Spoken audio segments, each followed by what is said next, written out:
wrong with you? Tomorrow. Let's do it tomorrow. There is no tomorrow. There is no tomorrow. There is no tomorrow.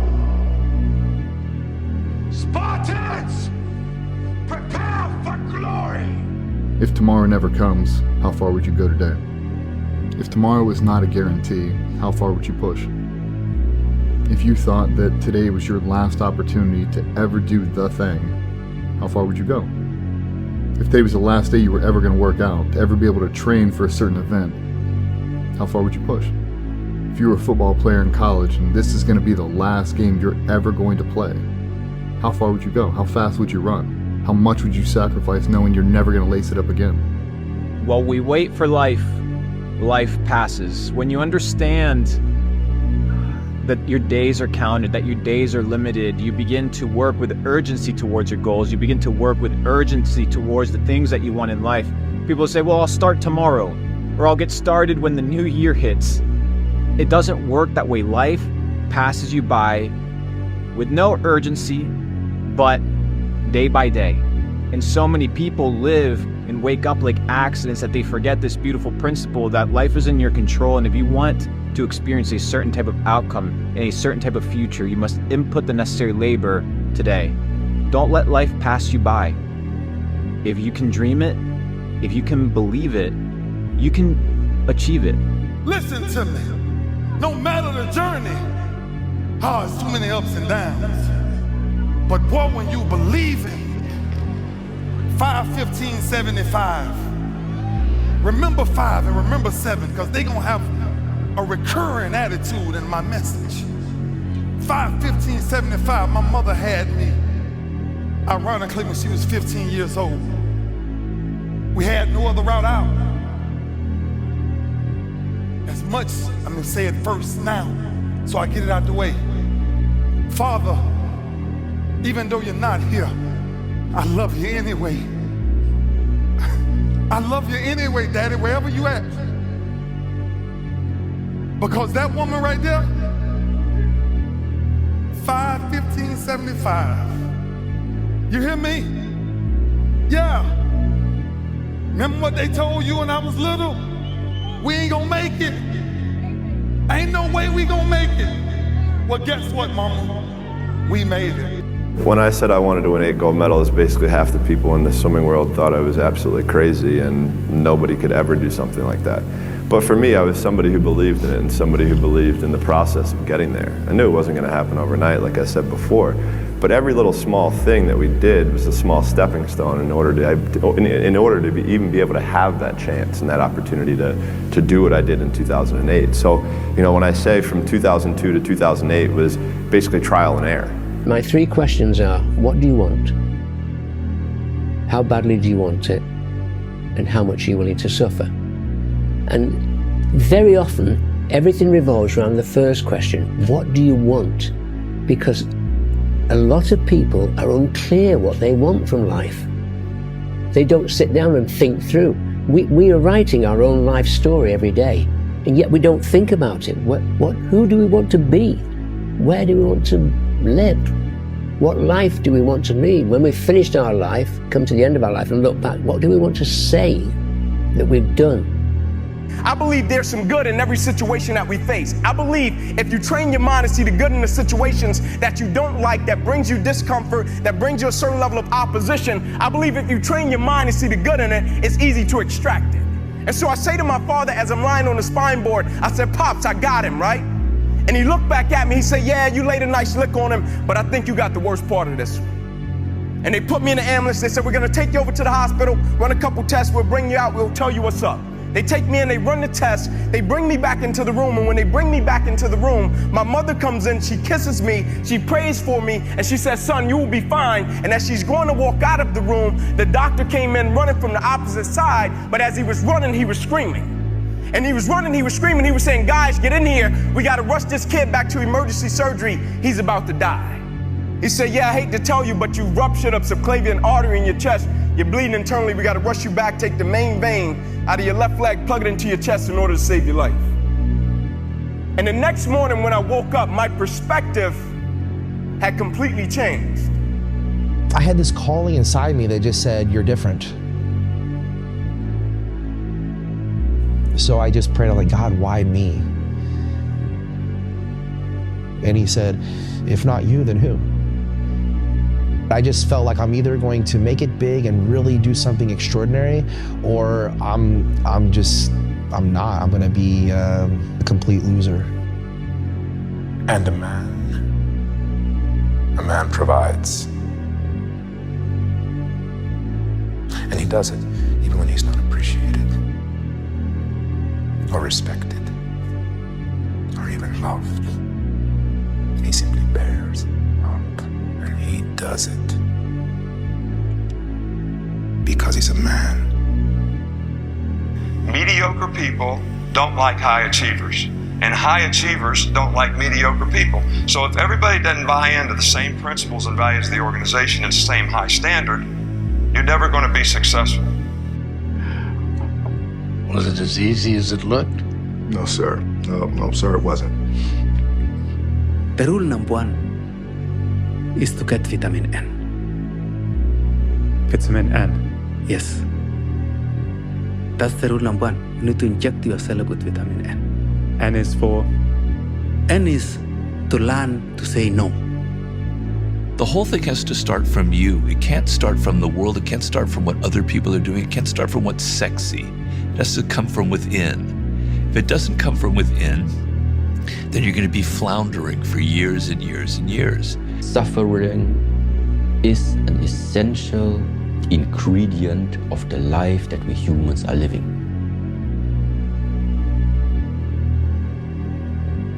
I think it's necessary to build up your personal relationship. What does it mean when suffering appears in your life? And in my opinion, ignoring, no way it's going to come back. Running away from it, impossible. The pain is running faster. The suffering runs faster and it's going to come back again. There's only one way, I really think it is. You need to push through. So, I know what I want. But when the suffering comes and now somebody tells me you need to push through, do you have the mental, do you have the physical abilities to push through? And if you say no, well, then we need to develop them. To be absolutely the best, you have to be obsessed with that. You can't casually be the best. But what if it doesn't work? That's how you think. What ifs? I'm gonna do this or I'm gonna die trying. You know, I really don't have regrets. I am a person that says, you know, as soon as you look back in your history and you come up with something that you feel like you want to change, something else has to change. You know, so. What about your biggest disappointment? Once again, that's the same analogy. You know, disappointment to me, to win, you gotta lose. To be successful, you gotta have something that's not successful. To be happy, you gotta have disappointment. So I think all of those things have evolved and happened to make me who I am. The man who never fell has no glory. The man who fell and got back up, that's where his glory is. The man who fell 20 times and got up 21 times, that man has even greater glory. That man has more courage, way more courage than the guy who was so strong from birth that he never failed. There's no glory in that. Our glory comes from our faults, accomplishing what we accomplish in spite of our faults. And without the faults, there is no glory, because there's no victory. It's never too late. If you're alive, you can get better. If you're alive right now, you can improve your condition. You can improve your situation, and it starts with improving the way you think.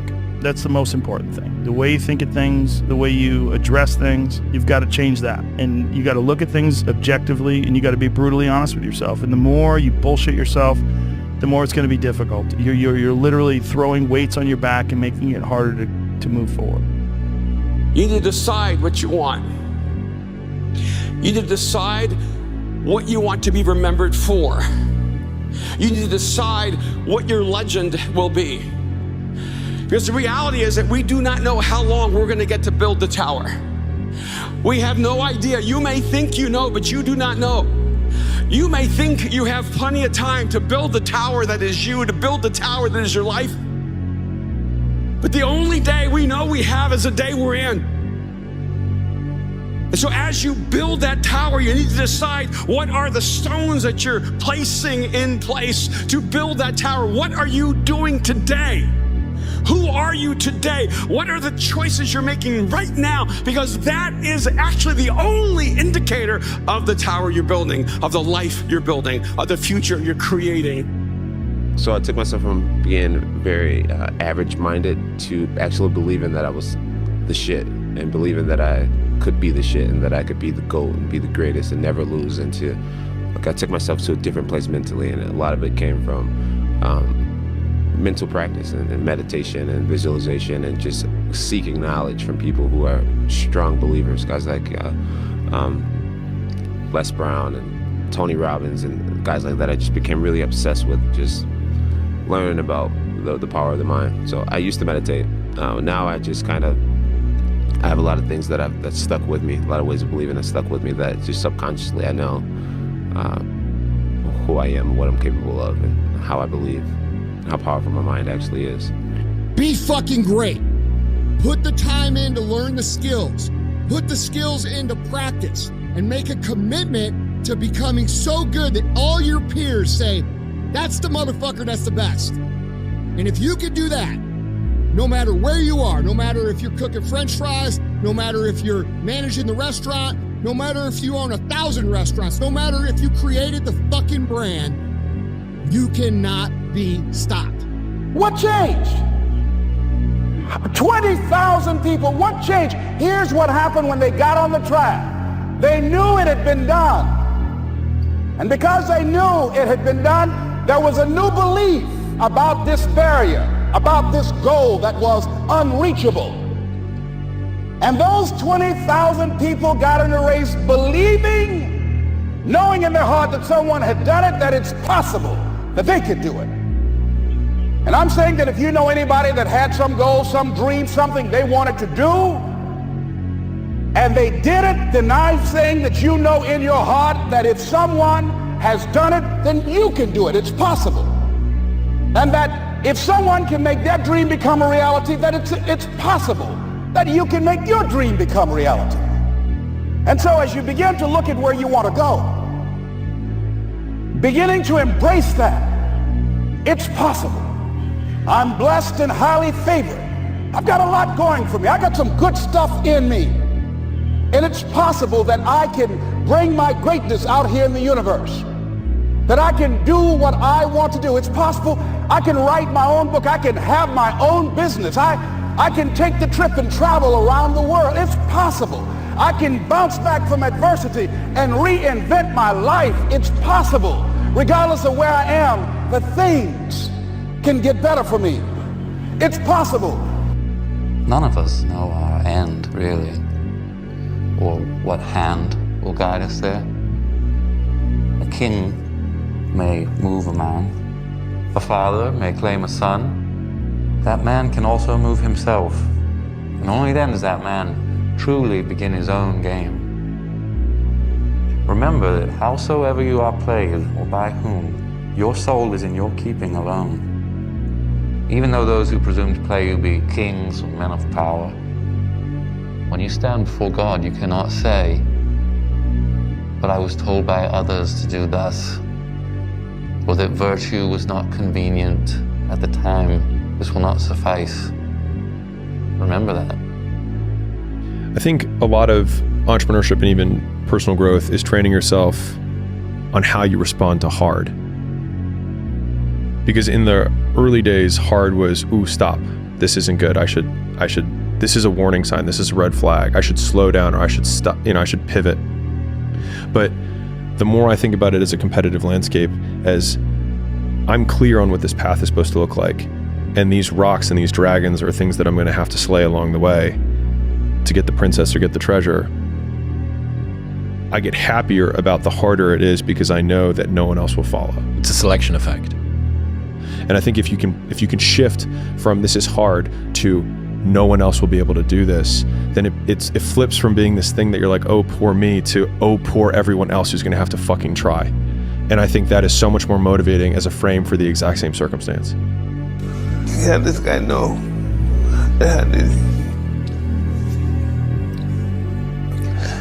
I didn't know I was the one.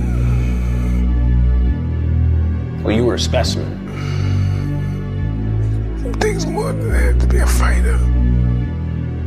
You have a choice as to what you want to feed in your mind. As you've heard me say several times already, you're what you are and where you are because of what's going into your mind. You can change what you are. You can change where you are by changing what goes into your mind. Feed the positive and you will be positive. What do you think most people are sort of stuck on first? What is like the first thing that most people seem to be hung up on before they can start moving forward in life? I think the thing that stops people, whether it's in their relationship or whether it's their business or their career or their body, is the disappointments of the past. And so what really shows up is fear. They all come down to two fears that everybody has. We're all afraid we're not enough in some context, especially if we have that fear that we're not enough for someone we really want that love from. And the deepest fear is that if I'm not enough, I won't be loved. And love is the oxygen of life. Love is our evolutionary advantage. It's what makes us survive. And so I look at most people, and most people have so much fear still because of so many disappointments that they're afraid to get their hopes up. Of course, if you don't get your hopes up, if you don't commit to something, if you don't give your all every time because you're afraid of failing, you're not going to follow through. A lot of people look at their past as wounds that they need to heal from, when in actuality, these are muscles that you developed that allow you to do the extraordinary things that ordinary people just can't do. So the first key message that I want to give you here today is your adversity is your advantage. And that your past, whether you had a terrible childhood or whether you've suffered from some difficult experiences in life, you should cherish those as your advantage, because that was the training that gave you the muscle development to go do extraordinary things that ordinary people just can't do. And so my thought process was, man, if I'm gonna give up on wind sprints, there's no way I can lead a family. I'm like, man, if I can't lead a huddle, like there's no way I can lead my son and my daughter one day.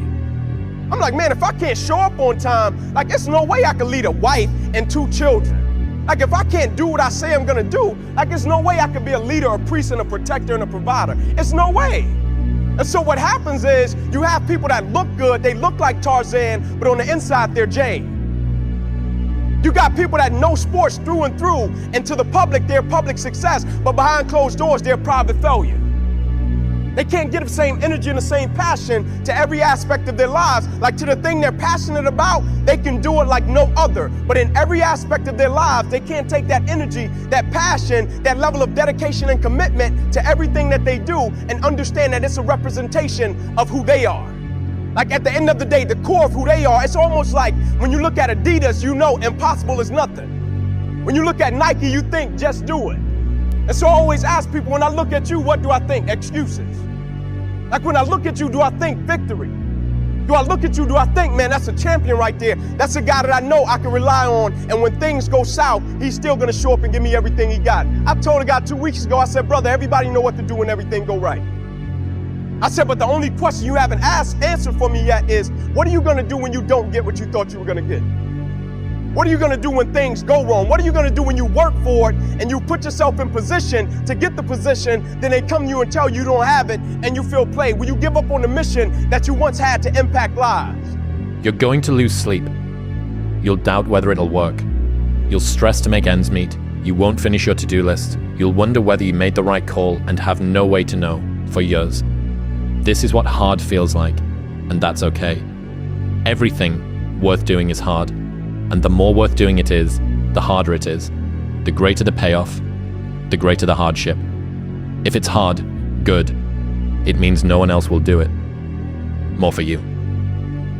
You only have so much energy, dude. And to compete, if you're ambitious, it's going to take all of it. If you are spending 40% of your time arguing with anyone, whether it be a friend, your mom, your dad, your siblings, your ability to succeed is going to be less because you are going to be competing against someone who has more available energy to create. You, as an individual, this is the part I can't answer, you have to decide how much energy you want to free up while maintaining relationships that you have.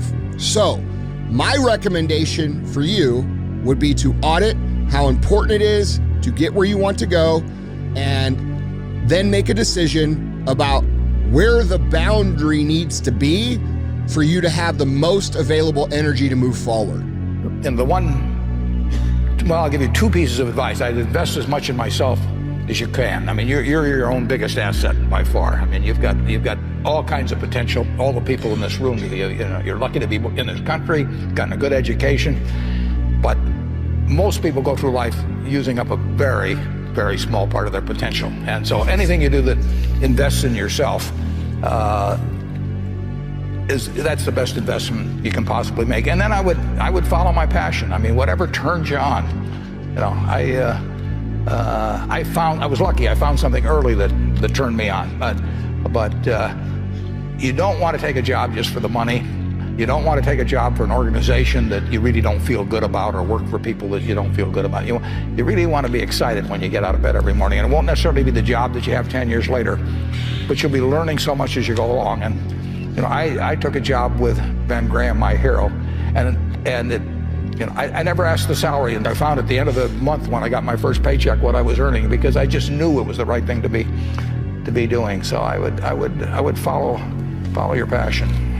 The mind's a medieval motherfucker. It's constantly fighting against you. It's the only thing in the history of the fucking world that shows up on time every time. It has a tactical advantage over you. It knows your fears. It knows your insecurities. It knows everything about you. It may be the only thing in that world that knows all about you. You gotta know about it.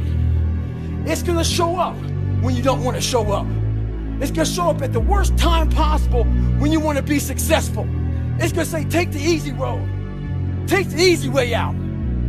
You gotta learn your brain like your brain has learned you. You find out life's this game of inches. So is football. Because in either game, life or football, the margin for error is so small. I mean, 1/2 a step too late or too early, and you don't quite make it. 1/2 second too slow, too fast, you don't quite catch it. The inches we need are everywhere around us. Hell yeah. They're in every break of the game, every minute, every second. On this team, we fight for that inch. On this team, we tear ourselves and everyone else around us to pieces for that inch. We claw with our fingernails for that inch. Because we know when we add up all those inches, that's gonna make the fucking difference between winning and losing. Stop making excuses. Stop complaining. Nobody's listening. They may pretend they're listening. The market doesn't care. What you need to do is make one person happy, you. Then you can make everybody else happy. You know why I like making people happy? Because I'm already happy. And so I implore you to take this last little rant and really look at your fucking face and understand, are you doing the things that are putting you in a position to succeed? Not just in a business world, but in life. Because it's super important, because boy, when you're happy in life, your fucking business can roll. There are some things in life that are out of your control that you can't change and you gotta live with. The choice that we have though is either to give up or keep on going.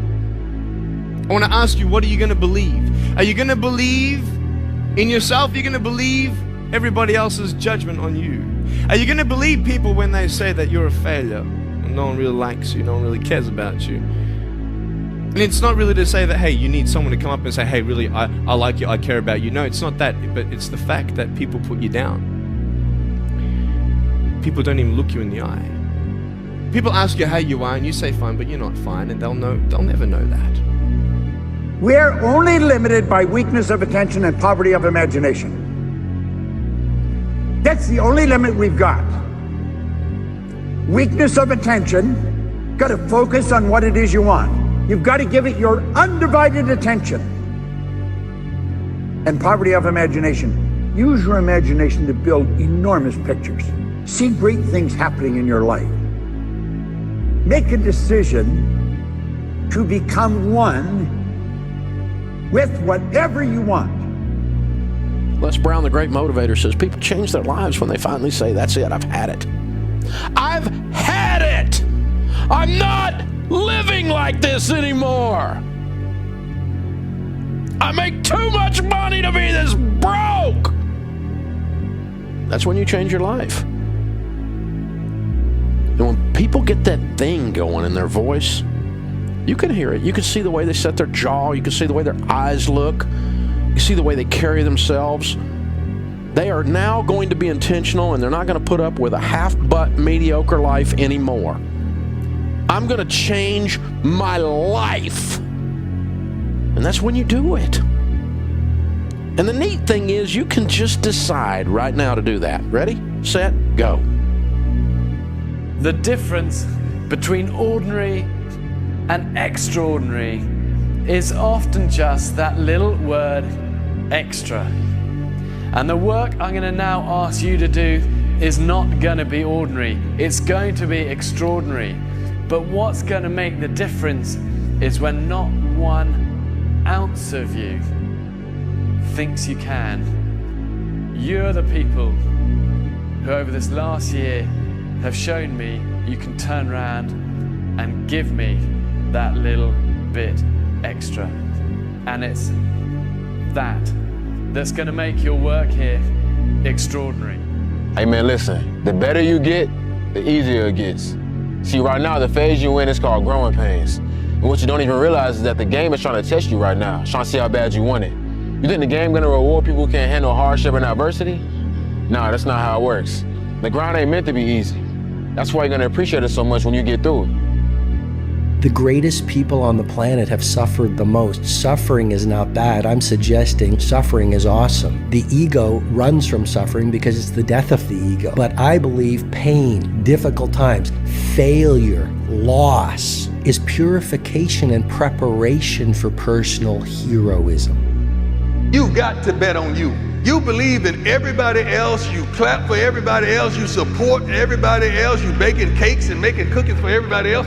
But when are you gonna look in the mirror and believe in the darn person you see? It's about time for you to believe in you, because you got it. You just gotta bring that thing that's on the inside out. So when I went to the combine, I already knew what I had. It was just time for me to show the world, and that's what I did. It's hard when you're young to wake up in the off season at 6 a.m. to go train and work out, knowing that all your friends are sleeping in and eating pancakes. But understand this, life is hard. To be successful at anything, the truth is you don't have to be special. You just have to be what most people aren't. Consistent, determined, and willing to work for it. No shortcuts. If you have an idea that you genuinely think is good, don't let some idiot talk you out of it. That doesn't mean that every wild notion you come up with is going to be genius, but if there is something that you feel is good, something you want to do, something that means something to you, try to do it, because I think you can only do your best work if you're doing what you want to do, and if you're doing it the way you think it should be done.